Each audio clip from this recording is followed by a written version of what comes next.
underline. Omong dikit tapi nyelekit. Bersama Om Bob. Temukan di channel YouTube Om Bob Indonesia.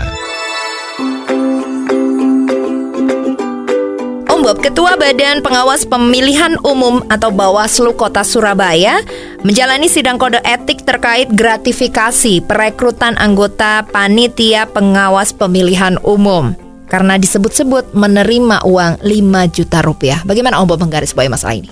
Ya ini loh, ini kalau kita mau ngomong bahwa korupsi, gratifikasi itu juga korupsi ya. Ini kenapa kok sekarang mau nulis korupsi kok susah? Gratifikasi. Jadi kalau terima gratifikasi itu seolah-olah bukan korupsi. Ya korupsi. Ya, ini pejabat ketua Bawaslu. Itu kemarin kan dia harus punya anak buah. Betul. Nah ceritanya itu dia harus ngangkat orang jadi anak buah kan. Lumayan. Daripada nganggur bisa jadi pegawainya Bawaslu kan lumayan. Sudah dapat gengsi kan. Kalau hebat kan ini Bawaslu kan Badan Pengawas Pemilu. Wah, gengsinya tinggi ya, reputasinya bagus. Ya. Nah, walaupun gajinya juga oke lah ya, daripada nganggur ya. Nah, makanya yang dipikirkan orang ini kan bagaimana supaya dapat pekerjaan. Betul. Maka dia memberi suap. Gratifikasi itu juga suap ya. Itu kepada ketuanya Bawaslu Surabaya tadi itu 5 juta rupiah. Betul. Ya, minta supaya dia diangkat. Nah, ini terjadi negosiasi kan. Ongkosnya ini kan ada ini ya, wani piro ya kan, dibicarain tuh, terjadilah negosiasi 5 juta. Betul. Ya 5 juta itu ada dialognya, ya ada dialognya 5 juta dan uangnya ditransfer. Lah ini sepandai-pandainya tupai itu kan jatuh juga kalau meloncat-loncat. Ya, nah ternyata ketua Bawaslu tadi itu memberikan ucapan terima kasih atau tanda terima bahwa uang 5 juta itu sudah masuk rekeningnya pakai WhatsApp.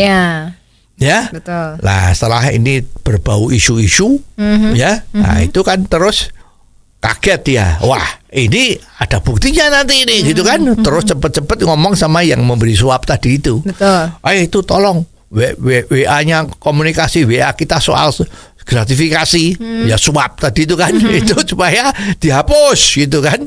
Nah ternyata ya yang memberi uang itu kan juga nggak bobrok ya. Ya kan, kalau dia berani ngomong memang dia ngasih uang kan ada buktinya itu, ya tanda terimanya itu kan. Nah akhirnya pada saat sidang ya Dewan Kehormatan kan. Betul. Nah ini ketuanya di sidang nih, yaitu ini ngelanggar kode etik ini, masa jual beli jabatan ini, ya kan? Maka ada kemungkinan kan dia bisa dicopot. Betul. Ya. Nah setelah itu ini masalahnya ya aneh nih ya, dan dia juga ketuanya ini memohon-mohon ya kepada Dewan Kehormatan itu agar jangan dipecat. Ya, dia bilang toh jangan dipecat ya, saya diteruskan aja sampai jabatan ini selesai, mungkin 4 tahun lagi selesai kan. Betul. Nah ini kan aneh. Ya, harusnya jujur seperti ini ya, jangan sampai Dewan Pengawas tadi itu atau Dewan Kehormatan tadi itu jangan luluh hatinya. Harus dipenjara. Ya, baik yang menerima yaitu ketua Bawaslu itu juga yang memberi. Dua-duanya harus diproses, ya harus dipecat. Yang memberi ya mungkin lebih ringan gitu ya, tapi yang menerima ini nggak benar. Ini di samping dipecat harusnya masuk penjara, ya agar supaya hal-hal yang seperti ini jangan terjadi lagi. Ya kalau ini terjadi lagi diampuni, ya apalagi cuma dikasih surat peringatan, ya itu. Nanti Indonesia memberantas korupsi itu mau lewat mana jalannya? Ya nggak bisa. Tapi Om Bob, kalau dipikir-pikir, kenapa ya orang yang memberikan uang 5 juta itu mau? Ya ini loh, dan namanya orang kalau sudah punya kuasa itu semua jalan dipakai untuk mendapatkan uang kepentingan pribadi. Nah ini si Agil ya, yang calon pegawainya itu kan sudah tanya, ini kalau nanti tesnya saya bagus gimana, apakah bisa diterima? Nah ini kan ya tadi itu calon yang ketuanya tadi itu kan mengatakan kan, Ya nanti kalau tesnya bagus, tapi kalau kamu nggak ngasih saya duit ya saya nggak pilih.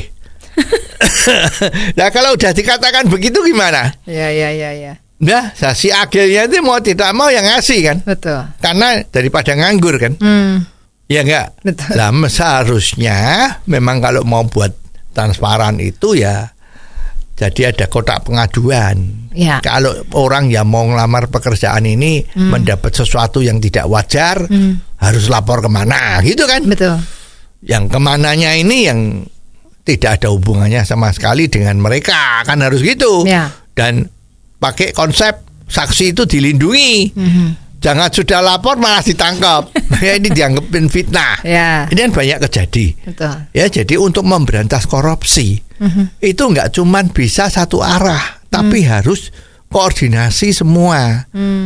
Antar bagian itu semua harus berkoordinasi dan saling ngawasi dan saling percaya agar supaya ini tidak terjadi. Betul. Nah, kalau sudah ada nomor pengaduan, ternyata nomor pengaduannya nggak pernah dilihat, nggak pernah ditanggapin, saksinya tidak jadi dilindungi, malah menjadi tertuduh. Yeah. Nah itu mana bisa konsep-konsep untuk menghilangkan korupsi ini bisa jalan lebih baik.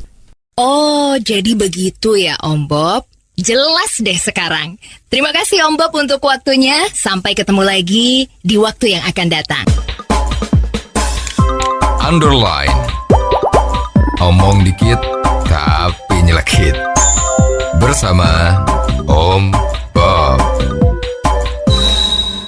Jika Anda suka dengan channel ini, jangan lupa subscribe, like, dan komen.